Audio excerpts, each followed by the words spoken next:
સંકટનો સમય હતો, એ મુશ્કેલીનો સમય હતો, દેશ આખો એક સાથે મળીને લડ્યો હતો, પરંતુ કેટલાક એવા નેતાઓ કે જેમણે ત્યારબાદ અને તે સમયે ભદ્દા નિવેદન આપ્યા, અપમાનજનક ટિપ્પણી કરી, એમાંના વિજય શાહ મધ્યપ્રદેશના એ મંત્રી ભારતીય જનતા પાર્ટીના કે જેમની સામે હજુ સુધી કોઈ કાર્યવાહી કરવામાં નથી આવી, સવાલ ઉઠી રહ્યા છે, તેમણે કર્નલ સોફિયા કુરેશી પર અત્યંત ભદ્દી ટિપ્પણી કરી હતી, એમનો વિરોધ થઈ રહ્યો છે. તો બીજા હતા રાજકોટના એક કોર્પોરેટર જેમણે પણ એક વોટ્સએપમાં ફોરવર્ડેડ મેસેજ કર્યો હતો, ચેતન સુરેજા નામનો એક કોર્પોરેટર, જેમની સામે પણ અત્યારે વિરોધ કરવામાં આવી રહ્યો છે. યાજ્ઞિક રોડ પર મંત્રીના બેનર સળગાવીને વિરોધ કરાયો.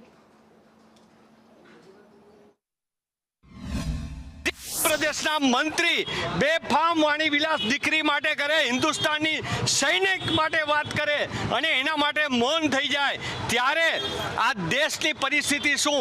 આ ભાજપના નેતાઓ બે મોઢાની વાતો કરે. જે એનો ભાજપનો નેતા, એનો મંત્રી મધ્યપ્રદેશનો, એના પૂર્વ મુખ્યમંત્રીના વાઇફ વિશે પણ બે અપશબ્દ બોલતો હોય, ત્યારે એના રાજીનામા લઈ લેવા જોઈએ.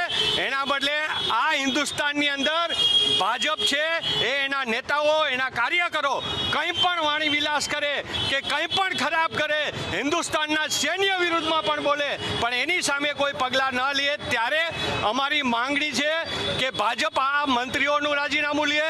રાજકોટના કોર્પોરેટર જેને ભાજપનો અસલી ચહેરો દેખાયો કે 400 સીટ આપો તો આખું યુદ્ધ જોવા મળે, ત્યારે હું કહેવા માંગુ છું કે આ ગુજરાતના બોલકા ગૃહમંત્રીથી માંડીને તમામ નેતાઓ શા માટે મૌન છે?